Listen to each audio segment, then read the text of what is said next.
Friends, आज हम लोग बात कर रहे हैं motion in a straight line के बारे में। देखिए, इसके अंदर स्ट्रेट लाइन का मतलब तो हमें पता है कि वन डायमेंशन में होने वाला मोशन जो कि एक लाइन में ही चल रहा है। मोशन का मतलब क्या होता है? मोशन का मतलब भी ऑलरेडी हम लोग जानते हैं ढंग से कि जो पोजीशन है उसमें आने वाला चेंज, मतलब टाइम के साथ जो चेंज आता है उसको हम लोग मोशन कहते हैं।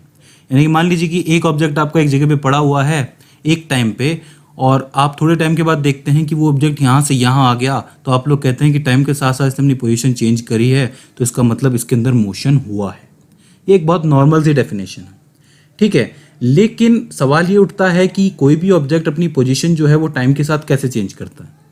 तो देखिए, इससे रिलेटेबल टर्म्स हमें ये बात बताते हैं, जैसे कि डिस्प्लेसमेंट है, डिस्टेंस है, वेलोसिटी है और एक्सेलरेशन है।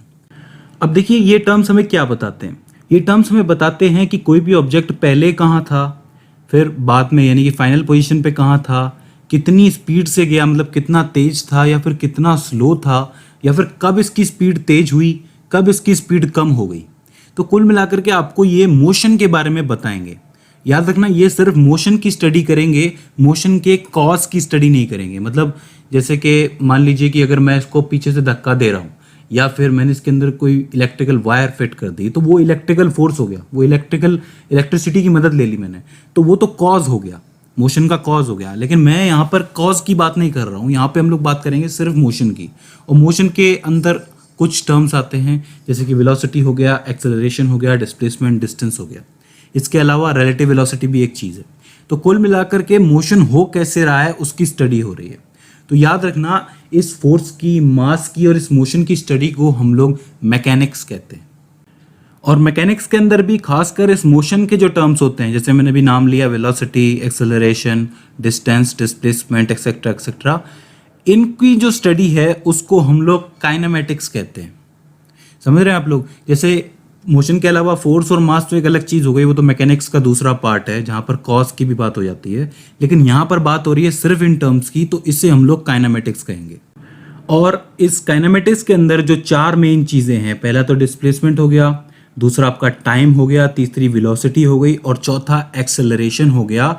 इनको मिला के, इनके कॉम्बिनेशन से कुछ इक्वेशंस हम लोग बनाते हैं, जिसे हम लोग कहते हैं द इक्वेशन ऑफ मोशंस, जो कि आपके सामने कुछ इस तरीके से हैं। इन इक्वेशंस को भी हम लोग बनाएंगे और इनसे आप लोग सिर्फ मोशन की स्टडी कर पाओगे, उसके कॉज की नहीं। वो कौन, जैसा कि मैंने आपको बताया था कि जैसे मान लीजिए कि कोई ऑब्जेक्ट यहाँ से निकला और यहाँ गया, तो इस बीच कितना तेज था, कितना स्लो था, कहाँ तेज हुआ, कहाँ स्लो हुआ, कैसे स्टार्ट हुआ, इनिशियल में क्या वेलोसिटी रही होगी या फिर फाइनल में क्या वेलोसिटी रही होगी, तो उन सब की स्टडी इन इक्वेशन से की जा सकती है। तो काइनेमेटिक्स के टूल्स हैं एक तरीके से ये। अगली जो इसके अंदर इंपॉर्टेंट चीज़ है वो ये है, जैसा कि मैं कह रहा हूँ कि एक ऑब्जेक्ट एक जगह से दूसरी जगह जा रहा है, अपनी पोजीशन चेंज कर रहा है, डिस्प्लेसमेंट कर रहा है, उसको में अंदर कोई वेलोसिटी है, कोई एक्सेलरेशन है, तो वहाँ पर वो जो ऑब्जेक्ट है उसको हम लोग पॉइंट ऑब्जेक्ट मान के चलेंगे। क्यों मान के चल रहे हैं, किसके कंपैरिजन में मान के चल रहे हैं? हम लोग जो ट्रैवल डिस्टेंस है या फिर पाथ लेंथ है उसके कंपैरिजन में मान के चल रहे हैं। फॉर एग्जाम्पल, मान लीजिए कि आपके पास कोई ऑब्जेक्ट है जो कि इतना बड़ा है, ये स्क्वायर के साइज का है, उसने जो है एक डिस्टेंस तय किया। मान लेते हैं कि ये जो ऑब्जेक्ट है ये 5 मीटर का है, ठीक है, 5 मीटर मान के चलिए, 4 मीटर मान के चलिए, 3 मीटर मान के चलिए, जो भी आप मानना चाहते हैं। और इसने एक लंबा सा डिस्टेंस तय किया है 10 किलोमीटर का। तो 10 किलोमीटर के कंपैरिजन में ये 3-4 मीटर जो है वो नेग्लिजिबल हो जाएगा ना। अगर उसके कंपैरिजन में देखेंगे तो ये तो एक तरीके से पॉइंट ऑब्जेक्ट ही हुआ। जैसे कि हम लोग देखते हैं कि ट्रेन्स हो गई, प्लेन्स हो गए, या फिर कार हो गई, प्राइवेट कार हो गई, जो कि एक शहर से दूसरे शहर जाती है, एक सिटी से दूसरी सिटी, कभी कभी बहुत लंबे लंबे सफ़र तय करती है, 100 किलोमीटर, 150, 200, 300 किलोमीटर। और जो ट्रेन्स होती हैं वो तो 1000 किलोमीटर भी जाती हैं, 1500 किलोमीटर भी जाती हैं। तो उनका इतना लंबा डिस्टेंस होता है, मतलब उनका इतना लंबा ट्रैवल डिस्टेंस होता है, उसके हिसाब से अगर उनकी साइज़ देखी जाए तो वो नेग्लिजिबल ही हो जाती है। अब 1000 किलोमीटर के सामने 500 मीटर तो बहुत छोटा ही हो गया ना, ठीक है। तो इस हिसाब से हम लोग उस ऑब्जेक्ट को क्या कहते हैं, नेग्लिजिबल मान लेते हैं। और उसका दूसरा कारण ये भी है कि इजी हो जाता है स्टडी करना। अगर मैं कहूँ कि अगर मैं इसके अंदर ऑब्जेक्ट का साइज भी मेंशन करने लगूंगा तो वो थोड़ा क्या है, मोशन कॉम्प्लेक्स हो जाएगा। और यहाँ पर हम लोगों ने अभी मोशन की शुरुआत ही की है, इसलिए हम लोग 1 डायमेंशन का मोशन ले रहे हैं इसको ईजी बनाने के लिए। यूँ तो हम लोग 2 डायमेंशन या 3 डायमेंशन भी ले सकते हैं, जो कि हम लोग आगे करेंगे।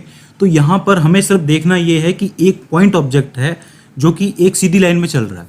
अब हमें ये देखना है कि ये ऑब्जेक्ट कब तो रेस्ट में रहता है, कब इसमें स्पीड बढ़ती है, इसकी वेलोसिटी बढ़ती है, कब इसके अंदर एक्सेलरेशन आता है, ठीक है, और कैसे इसकी पोजीशन चेंज होती है टाइम के साथ साथ। याद रखना इसके अंदर टाइम एक बहुत इंपॉर्टेंट फैक्टर आता है। टाइम हर जगह आएगा, ठीक है, टाइम आपका जो है वेलोसिटी में भी आएगा, स्पीड में भी आएगा, एक्सेलरेशन के अंदर भी आएगा, क्योंकि सारे जो भी चेंज हो रहे हैं वो टाइम के रिस्पेक्ट में ही हो रहे हैं। अब देखिए मैं बात कर रहा हूँ यहाँ पर चेंजेस की, तो चेंजेस दो तरीके से आ सकते हैं। पहला चेंज जो होगा वो हो सकता है कि यूनिफॉर्म आए, मतलब कहते हैं कि चेंज विदाउट चेंज। कहने का मतलब है अगर मान लीजिए कि कोई गाड़ी चलती है जिसकी स्पीड जो है 40 किलोमीटर पर आवर है, वेलोसिटी जो है, अब मैं इसको 40 किलोमीटर पर आवर से ही चलाता जाऊँ और अपना सारा जो भी डिस्टेंस मुझे जहाँ भी जाना है मैं 40 किलोमीटर पर आवर से ही तय कर लूँ, तो वो तो यूनिफॉर्म हो गया, जिसे कि आप लोग कह सकते हैं चेंज विदाउट चेंज, ठीक है। और जो दूसरा वाला होगा वो चेंज लाएगा, मतलब चेंज के अंदर भी चेंज आएगा। जैसे कि मान लीजिए कि मैं 40 किलोमीटर पर आवर से निकला, अब मैं बीच में अगर अपनी जो वेलोसिटी है उसको 50 कर लूँ या फिर 30 कर लूँ, मतलब बढ़ा लूँ या कम कर लूँ, तो वहाँ पर क्या हुआ, चेंज के अंदर भी चेंज आ गया। इससे डेवलप हुआ मेरा एक्सेलरेशन का कंसेप्ट। एक मैं यूनिफॉर्म वेलोसिटी से चल रहा हूँ, अचानक से मैंने वेलोसिटी बढ़ा दी या घटा दी तो एक्सेलरेशन क्रिएट हो गया, ठीक है। इसे तो हम लोग कहते हैं कि एक्सेलरेटर दबा तो स्पीड बढ़ जाएगी, ठीक है। तो इस तरीके से आप लोग दूसरा जो तरीका है पढ़ सकते हैं नॉन यूनिफॉर्म मोशन। पहला यूनिफॉर्म, दूसरा non uniform motion. So friends, ये हो जाता है थोड़ा सा introduction motion in straight line का, जहाँ पर याद रखना हमें पॉइंट ऑब्जेक्ट को एक वन डायमेंशन के अंदर ही मोशन करवाना है।